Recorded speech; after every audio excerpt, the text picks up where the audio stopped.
My name is Daniel. I'm 34 years old, and what I'm about to tell you completely changed my life. To this day, when I look through my kitchen window, I feel a shiver down my spine. Some people call me crazy, others say it's just coincidence, but I know it's not. I saw it with my own eyes, lived it firsthand, and now I need to share this with someone because keeping this secret is consuming me from the inside. It all started 2 years ago when I moved to a quiet neighborhood in a house I inherited from my grandmother. It was a silent street, one of those where everyone knows each other and greets each other on the sidewalk. Friendly neighbors, children playing in the street, It seemed like the perfect place to start over after my divorce. The house next to mine always caught my attention. It wasn't because of the architecture or the color. It was a common house, painted white, with a small garden in front. What intrigued me was the fact that I never saw anyone going in or out of it during the day. Only at night, always at night. I would hear slow footsteps on the sidewalk and the characteristic sound of a key turning in the lock. My neighbor's name was Robert. I discovered his name through mail that sometimes fell into my yard by mistake. Robert Silva, a common name. But the man was anything but common. Tall, thin, always wearing dark clothes, gray hair combed back, and a serious expression that never changed. In the first months, I tried to greet him a few times, but he would only nod slightly and continue on his way. The first strange thing I noticed was the side door of his house. Every house on our street had a side door that gave access to the back, normally used to take out trash or store tools. But Robert's door was different. It was made of dark wood, heavy, with old hinges that seemed to have been hand-torched, and it had at least 4 different locks, each one of a different size and style. During the day, while I worked from home, I'm a graphic designer. I would observe that door through my kitchen window. Never, not once, did I see anyone using that entrance. Robert always entered and left through the front door, but that side door remained there, imposing and mysterious, as if it guarded secrets that weren't meant for curious eyes. Weeks passed, and my curiosity only grew. I began paying more attention to my neighbor's schedule. He would leave every day at exactly 10:30 p.m. and return between 4 and 5 a.m. Night work, I initially thought, security, maybe, or some factory job, but there was something about the way he moved, the way he looked around before entering his house, that made me uncomfortable. One Friday night, around 11 p.m., I was on the porch smoking a cigarette when I heard voices coming from his yard. It wasn't uncommon. Sometimes we received late-night visitors, but these voices were different, low, whispering, as if they were sharing urgent secrets. I put out my cigarette and approached the fence that separated our properties. I could distinguish at least 3 different male voices, all speaking in low, urgent tones. I couldn't understand the words, but there was palpable tension in the air. Suddenly, I heard the unmistakable sound of locks being opened. 1, 2, 3, 4. The metallic sound echoed in the silent night, followed by the creaking of old hinges. My heart raced. Finally, someone was using that mysterious door. I positioned myself to see through a gap in the fence, trying to discover what was happening. But the exact moment the door opened completely, an intense and strange light leaked through the opening, so bright that I had to close my eyes and step away. When I managed to open my eyes again, a few seconds later, the light had disappeared, and I only heard the sound of the door closing again, followed by the 4 locks being turned one by one. The voices vanished as if they had never existed, and the yard returned to absolute silence. I spent the rest of the night awake, trying to process what had happened. What kind of light was that? Why was it so intense? And why did my neighbor need 4 locks on a simple side door? The questions hammered in my head nonstop. Saturday morning, while having coffee, I decided to take a closer look at Robert's house. During the day, the side door looked completely normal under sunlight, just an old wooden door with ancient locks. Nothing that would justify the strange light from the night before. I began to question whether I had imagined it all, but the doubts disappeared the following week, when the same scene repeated itself. This time there were only 2 voices, but the pattern was identical. Whispered conversations, the sound of locks, the intense light, and then silence. I realized there was a pattern to the days always on the new moon. When the night was darkest, my obsession with that door began to affect my work and sleep. I started staying awake on the right nights, waiting for the mysterious meetings. I bought binoculars and even a camera with night vision, but for some reason, whenever I tried to record or photograph, the equipment would fail at exactly the crucial moment. That's when I met Donna Helena, a 78-year-old lady who lived 3 houses down. She had been in the neighborhood for over 40 years and knew everyone. During a casual conversation at the corner grocery store, I casually mentioned Robert. Donna Helena's face changed completely. She looked around, as if afraid of being heard, and pulled me to a more private corner. "Boy," she whispered, "you shouldn't mess with Robert's business. That family has been here for generations, and there have always been strange things happening in that house." She told me that Robert's father, and before him his grandfather, all had the same reserved and mysterious behavior. They always worked at night, always received strange visitors, and there were always stories about inexplicable lights coming from their property. My late husband used to say they were guardians of something, continued Donna Helena, but guardians of what? Nobody ever knew. What I know is that in 40 years living here, I've never seen anything bad happen on this street. No crime, no serious accidents, no tragedies. It's as if that house protected the neighborhood somehow. Her words left me even more intrigued, and, at the same time, worried. Guardians of what? Protecting from what? And what kind of responsibility required? So much secrecy and so many precautions. I decided to try a more direct approach. The following Monday, when I saw Robert returning from work in the morning, I gathered courage and approached him at the gate. "Good morning, Robert. I'm Daniel, your neighbor. How are you?" He stopped, looked at me for a few seconds with those gray, penetrating eyes, and simply nodded. "Listen," I continued. "Sometimes I hear some noises at night coming from your yard. Is everything okay? I don't mean to meddle in your life, but if you need help with something." His expression changed. Subtly. It wasn't anger or irritation. It was more like ... evaluation, as if he were studying me, trying to decide something important. "Daniel," he said finally, and it was the first time I heard his voice. It was deep, calming, but with natural authority. "You are a good person. I can see that. But there are things in this world that are better not to know, not out of malice, but for protection. Your protection." "Protection from what?" I asked, unable to contain my curiosity. He remained silent for a long moment, as if weighing his words. "Have you ever noticed how quiet this street is, Daniel? How nothing really bad happens here? Have you ever wondered why?" Before I could answer, he continued. "Some families carry responsibilities that pass from generation to generation. Responsibilities that keep certain ...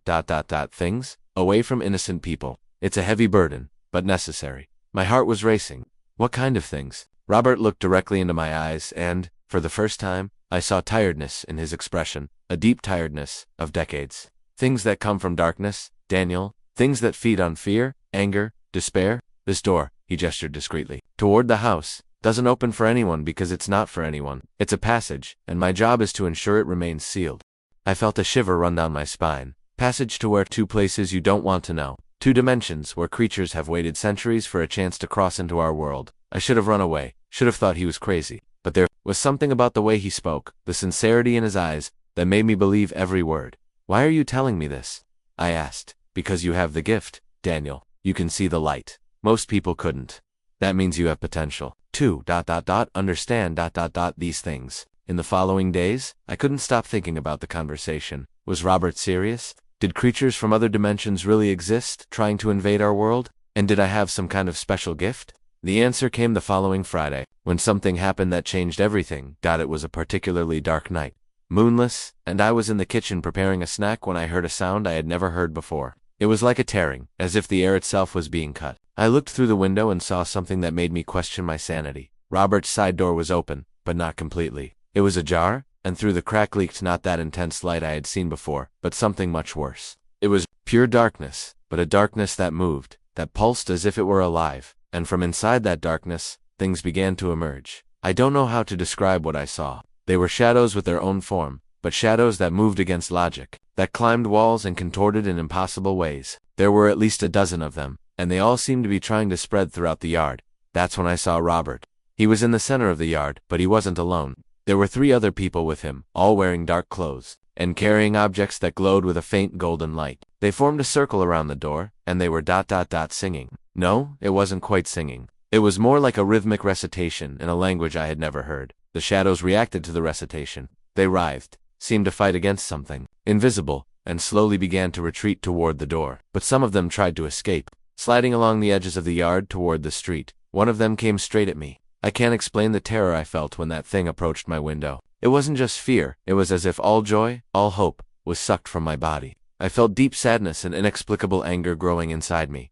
The shadow pressed against the window glass, and for a moment I saw ... a face, or something that had once been a face, distorted, full of pain and hatred, looking at me with a hunger that wasn't of this world. Then, suddenly, the thing was pulled back, as if an invisible force dragged it back to the yard. I looked and saw Robert pointing one of the golden objects in my direction. The shadow fought for a few seconds, but ended up being forced back inside the door. The ritual continued for a few more minutes, until all the shadows were pushed back. The 4 locks were turned one by one, and the yard returned to silence. My legs were shaking so much I could barely stand. I spent the rest of the night sitting in the kitchen, drinking coffee, and trying to process what I had seen. The next morning, Robert appeared at my door. "You saw?" he said. It wasn't a question. I nodded, unable to speak. "Now you understand why some things are better not to know. What were those ... things?"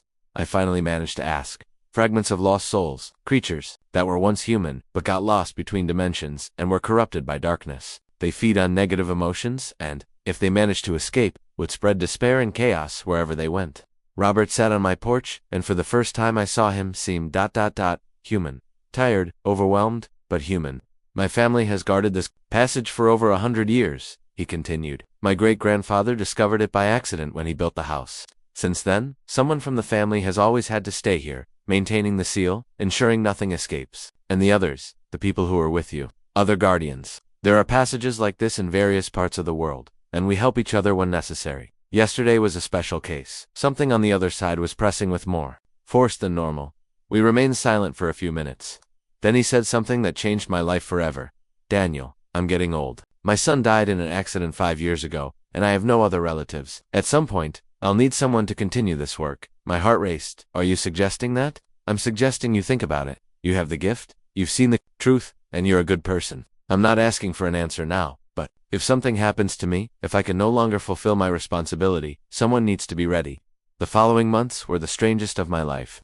Robert began teaching me about the passages, about the creatures that exist between dimensions, about the rituals and objects necessary to maintain the seals. I discovered that those golden objects were ancient talismans, forged specifically to contain supernatural energies. I learned that the openings happened in cycles, weaker on the full moon, stronger on the new moon. I learned about the signs that indicated when a passage was under pressure, and about techniques to reinforce the seals when necessary. But mainly, I learned about the weight of responsibility. Robert showed me his family's records, documents that detailed decade after decade of constant vigilance. Generations of men and women who gave up a normal life to protect the world from threats that most people can't even imagine exist. The hardest part, he told me one night, isn't facing the creatures, it's the loneliness. It's knowing that you can never tell anyone, never have a completely normal life, never let your guard down. I understood what he meant. In the following months, I distanced myself from the few friends I had, canceled some relationships that were beginning to develop. How do you explain to someone that you can't travel, can't leave home for more than a few hours, can't have a spontaneous life because you need to always be alert for supernatural threats?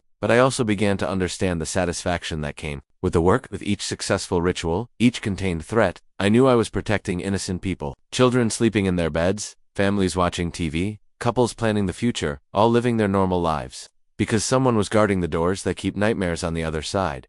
The moment of truth came. 6 months ago, Robert had a heart attack during the early hours of a Tuesday. I managed to hear him falling in the yard and called the ambulance, but it was too late. He died on the way to the hospital, leaving behind only a sealed letter with my name and the keys to the 4 locks. The letter was simple and direct. Daniel, if you're reading this, it means your time has come to decide. The keys are in your hands, the knowledge is in your mind, and the responsibility is in your heart. You can choose to leave everything behind, sell the houses, and continue your life. But know that, without a guardian, the passage will open completely in less than a month. I trust you to make the right choice. Robert, I spent 3 days looking at those keys, knowing they represented the end of my life as I knew it. On the 4th day, I heard the first sounds coming from the door, a low creaking, as if something was pressing from the other side. I had no choice. Today, 6 months later, I am officially the new guardian of the passage. I sold my original house and moved into Robert's. The side door is now my responsibility, as well as the monthly rituals and constant vigilance. It's a lonely life, but not empty. I receive visits from other guardians when necessary, and I'm slowly building a new network of relationships with people who understand this hidden world. I discovered that we are more numerous than I imagined, men and women scattered around the world, each protecting a passage, each carrying the same silent burden. The strangest part is that, in a way, I've never felt more useful in my life. Every night I spend awake, vigilant, is a night that ensures hundreds of people sleep in peace. Every ritual I perform keeps nightmare creatures away from innocent families. Sometimes when I'm on the porch smoking a cigarette after a successful ritual, I look at my neighbors' houses and smile. They don't know, will never know, but they're safe.